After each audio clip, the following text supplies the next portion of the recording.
Welcome back, everyone. It's Matthew McKenzie here, care activist, volunteer of Carers UK, network partner of Carers Trust. I do lectures regarding the carer or unpaid carer situation or experience of caring for someone with long-term ill health. And this lecture, and try and keep it short because, to be honest, I've developed quite a few lectures that I plan to do. And some of them are hitting in the hundreds, but the problem I tend to have is I sometimes can waffle on. So I just need to get to the facts. And the facts today, as you can see from this title, is the problem with carers assessments. Just for those who don't know, and I'm sure there's quite a few really, because that's one of the problems, is basically carers assessment is and as it stands, actually still carers rights day, which is one of the reasons I'm actually doing this lecture. But carers are entitled for their needs to be assessed if they are caring for someone with long-term ill health. Without a care's assessment, it's hard to know what your needs are as a carer. It's also hard for the local authority or the care centre or even an NHS trust because there are different types of care assessments. It's hard for them to know what to support you on, and it's hard for you to plan.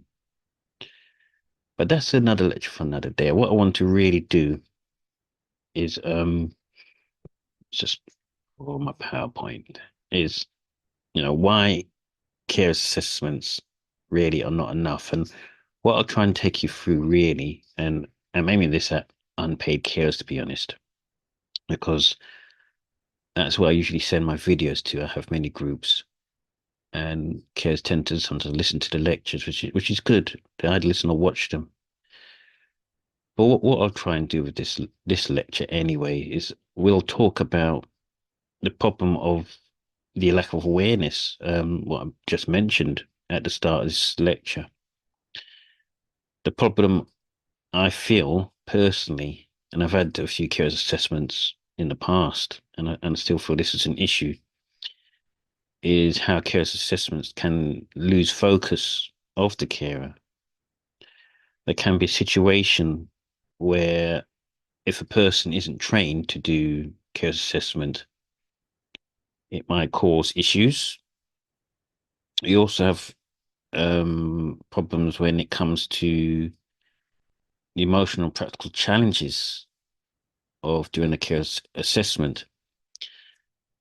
And I often feel that care assessments can sometimes be a bit of a tick box. It's done within 20 minutes, sometimes an hour. Carers can't often prepare for it. And by the time they assess, they don't hardly get anything from it. Yep, there are problems, but I think the bigger one is that I often think CARES assessments shouldn't be a once a year thing. There should be a way to help guide and link in to the care of their situation they're facing. So let's start anyway, and there's more things I'll try and mention. So lack of awareness and accessibility is one of the problems I feel and what cares have really been telling me when it comes to CARES assessments. Carers can be unaware of their rights, let alone during the CARES assessment. Many carers don't even know that they're entitled to an assessment. And because of this, their needs are unaddressed. So they're not supported in whether it comes to a need of respite, a need of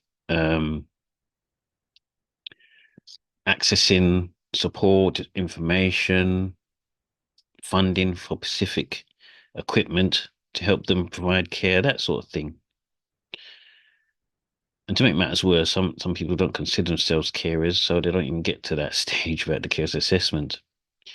The other one, and I think this depends on your local authority or where you're placed in the country, some carers actually face barriers. Like as I said, not all care assessments are the same. So some assessments are really hard. Care assessments are hard to access. There's situations where the bar set very high to get a carer's assessment. And then you get the problem of, well, who carries them out? So there's a lack of clear information or limited availability regarding these assessments. So that's the first bit, lack of awareness and lack of accessibility, and who's responsible really for doing those carers assessments. We also got the situation where the focus on the person being cared for, and I did mention about the focus of the carers assessment, but there's a habit actually is that some carers assessments can actually overlook the carer's needs, and I think this is linked to training and linked to the culture of being so patient centric. It actually pushes the carers out. So therefore, the assessments, they often prioritize the needs of the person being cared for and can, not always, but can sideline the carer's physical, emotional, and financial well-being. And there are other things, but those are the ones I mentioned that are quite serious and can be common in if the care assessor is only looking for things regarding the patient or the person that you're caring for. There's a situation of role reduction when it comes to the carer as well. And this would be when carers' roles and experiences are sometimes minimized or misunderstood, leading to insufficient support. And this is where I feel that it's not just the carer's assessment that is important when it's carried out, but preparation for it. And there is a big problem when you put carers in a situation where they don't really say what the caring roles are, and the caring role is at risk of being minimized, as in a sense, oh well, you're not providing that much care, and oh well, you're doing the minimal, so therefore you might not need support. And I think it's a clever thing, really, what naughty carers assessors can try and do. I always feel that it's important carers have access to advocacy before a carer's assessment is carried out, because the decisions made on them can obviously impact your caring role, hence the situation of role reduction. So yes, this is quite a big problem, especially if carers don't really know much about the care assessment. They might be intimidated as well. It, so there is an issue when it comes to these very things. And to be honest, I've been really brief on these things. There's a whole lot more to what I'm mentioning when it comes to the focus being reduced when it comes to carers being assessed. So we're going to look a bit more when it comes to local authorities on this one. And I think when it comes to inconsistent implementation, this is to do with the quality and scope of assessments. As I said, they're not going to be all the same, and I'll keep repeating this. Each care's assessment is different depending on where you are in the region or your local authority. So there's some regions, some boroughs that can do really great assessments, and carers will get a lot out of it, and it'll be a good experience. That could be due to resources and training and the quality of the form. But unfortunately, as it stands, the quality and scope of assessments vary significantly between regions, boroughs, and this can lead to unequal support, which is very unfair.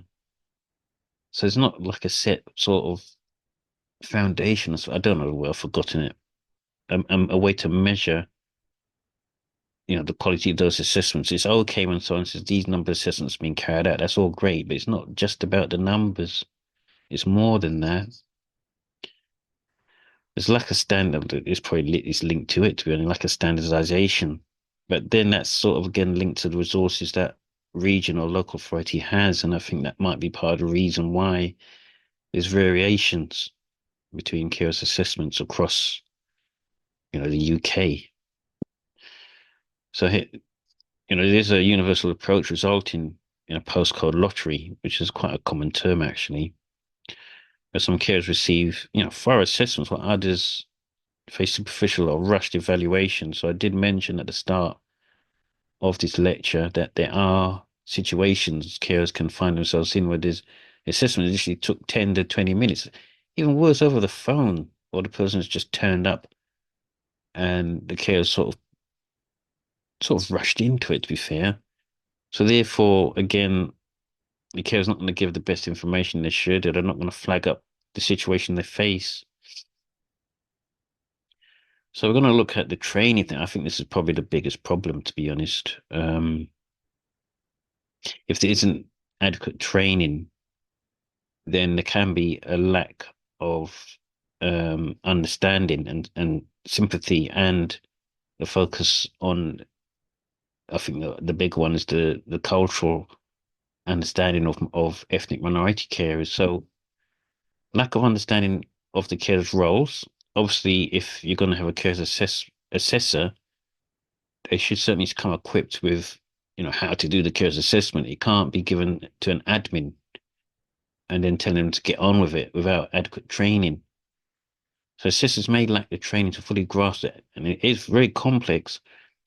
The complexities of unpaid care, including emotional strain, financial impact, and health risks. And I do mean also physical health, mental health risks, which can vary across different career roles.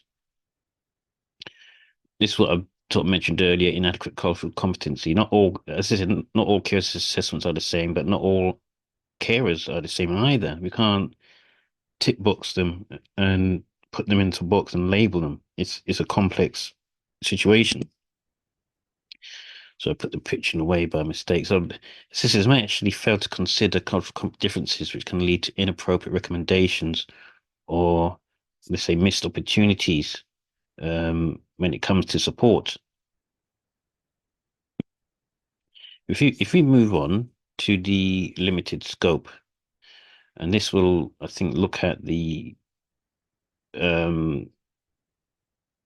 how often they're done, to be honest, and again the situations regions face. So the focus on short-term solutions, which is obviously sort of a knee-jerk.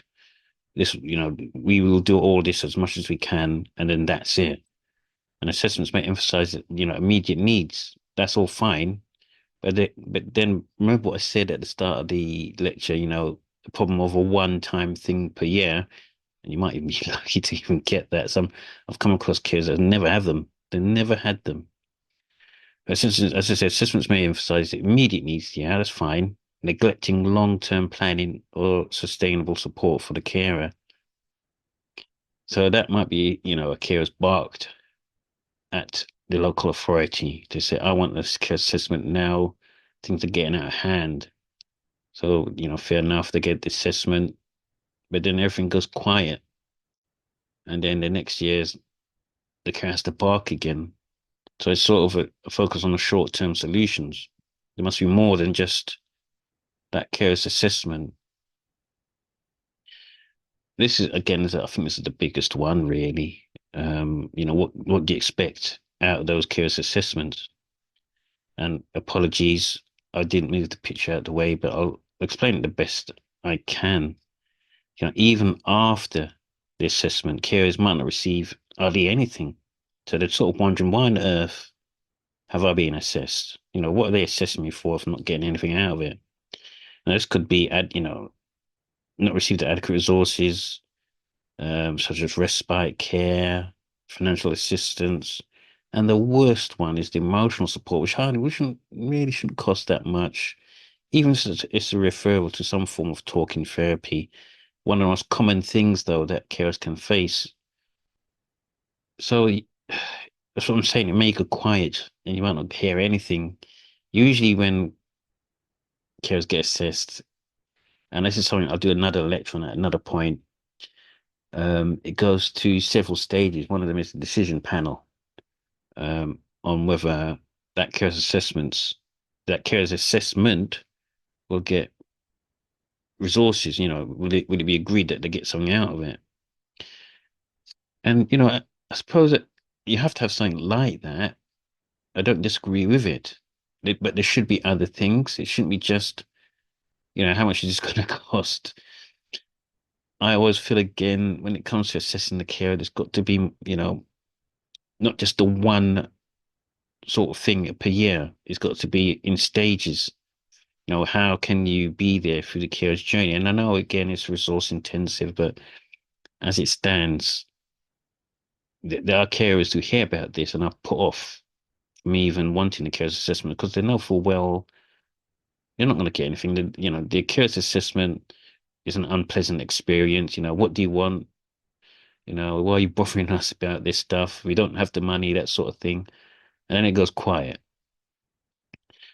So we'll continue, and this is the emotional and practical challenges of care assessments, and this I've hinted at before. They're basically carers feeling judged. I just sort of mentioned, the carers decided to have a care assessment only for the care assessment, not to just come out and say, oh, what do you want? But they might get the feeling that they're feeling judged. Well, why is this? Well, to be honest, the process, the care assessment can sort of feel intrusive. This can actually go back to training, by the way. How much training the care assessor has had. This can also leave the carers, feeling hesitant, to be honest, about their struggles. Some fear being labeled as unable to cope. So there might be a fear that they're sort of pushed out of the care role, um, which could lead to unwanted interventions. And, most people they want to be near their loved one. They want to support them. And I think also one of the biggest ones is young carers, to be honest. I will mention this actually. I think that might be the next one. Young carers must be terrified of being assessed because they might feel like if they're caring for a parent and they find that they're not being given any support in the care role, then they might think the family's going to be split up somehow. So that is, or perhaps the parent might not want to be assessed if they are receiving care from, a younger carer. So there's this sort of fear of intrusiveness from local authorities or from assessors.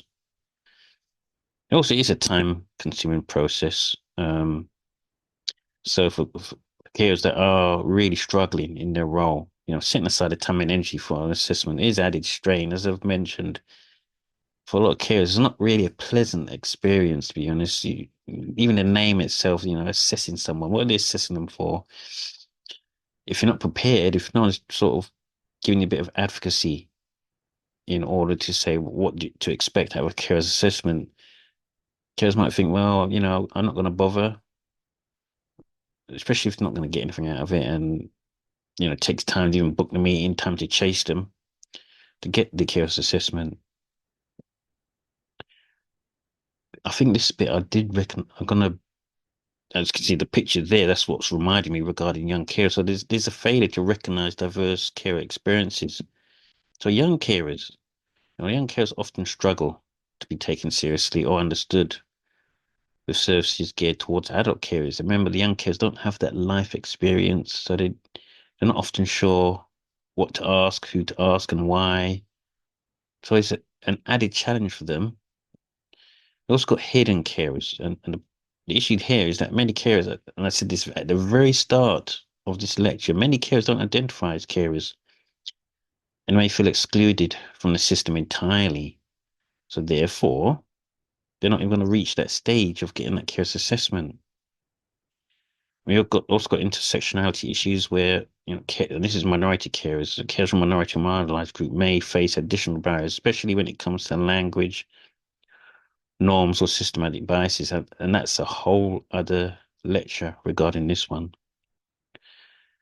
Nearly reaching the end. I think we've got three more. So I've mentioned this one. This was fairly easy in regards to the challenges carers face when it comes to carers assessments. So inadequate follow-up. So basically, limited action after assessment. That's if you're lucky. It depends though on your region or local authority. Some resources are there, some not so. So many carers report a lack of tangible support or follow-up after assessment, leaving them, in the same position as before. So what's the point of having the carers assessment? My view though is to still have them still chase the local authority or even care assistance center regarding these assessment. They're very important. There's also a failure to reassess. Again, apologies. I really should have put the picture out of the way. But anyway, as circumstances change, carers needs obviously they will evolve. Some will perhaps be in a worse position, while others not so, but they still need some form of assessment. And the problem is, it might not always be offered. So this is something I've been mentioning as well throughout the lecture. So we've got situational underfunded services. So local authorities may lack the resources anyway to provide comprehensive assessment or implement recommendations effectively, and they might do sneaky tricks with carers assessments to try and lessen them. Again, I don't know the best word of it is. It'll come to me, but there are ways I've noticed anyway where it's very hard to get a carers assessment and no one knows who's responsible, and that might be because they don't have the funding, don't have the money. We also got the situation of ever decreasing respite shortages, taking a break, time off, that sort of thing. That's one of the big things that will come out of care assessment, access to respite. So, even if respite care is identified as a need, there may not be enough facilities or work or care workers, I suppose, or workers to provide it. And I think it's the last one. So, lack of recognition of carers' expertise. So, basically it's devaluing the carer's insight in regards. Carers often feel that their first-hand knowledge of the person that they care for and their own needs is overlooked during the process. So, as I said, not all care assessments are the same. There's some care assessment where it's just, they're ticking a box, really. They're not really writing down what the situation the carer is explaining. Um, Cognitive engagement. So again, some carers feel that the assessment is just a tick box, really. We carry out the number and that's it. You put up with it. And then the local authority could sort of say, look, this is the number we've done. It's really great, isn't it? Yet not much come out of it. And there's hardly much of a meaningful conversation about the carer's well-being once they assess, during the carer's assessment. So yeah, I know it's a bit dispiriting, a bit depressing, but there are others, some of the challenges, some of the problems with carer's assessments. So, what can help in regards to these things that I've mentioned? Because it's not really about the problems and that's it. There are things that can really help in regards to carer's assessments.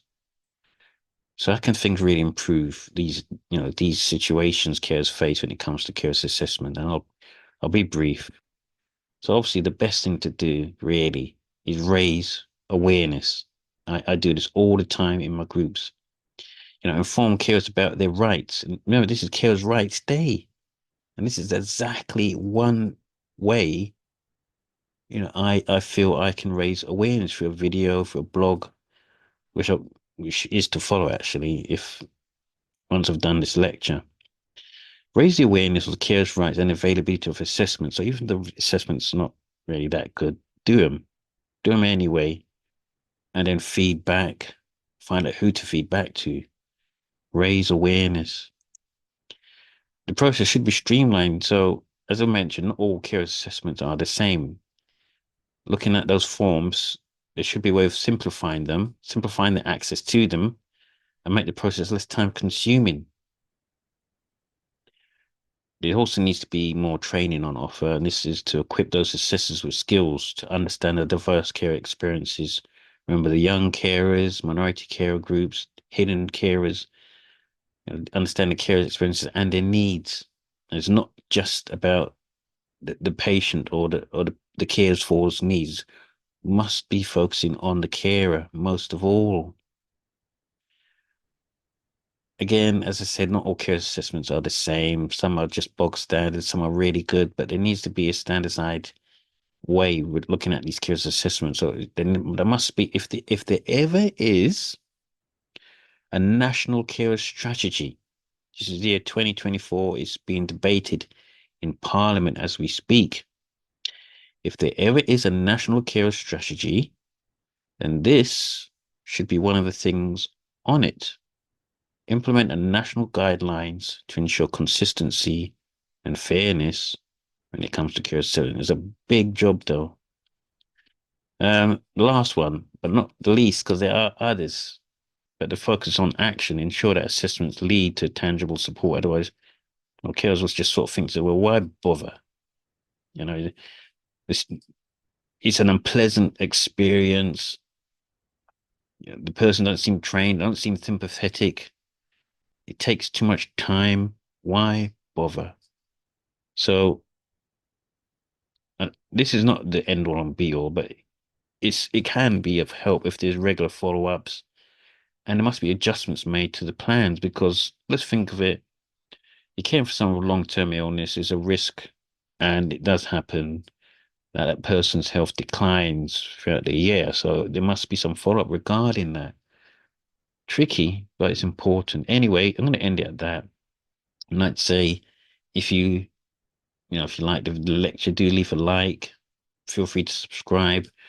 I'll try and do many other care lecture, awareness lectures, mental health ones as well. And I'll try and do as much as I can. But I'd like to say thanks for watching, thanks for listening. The blog is to follow. See you next time, and remember, take care of yourself. You're worth it.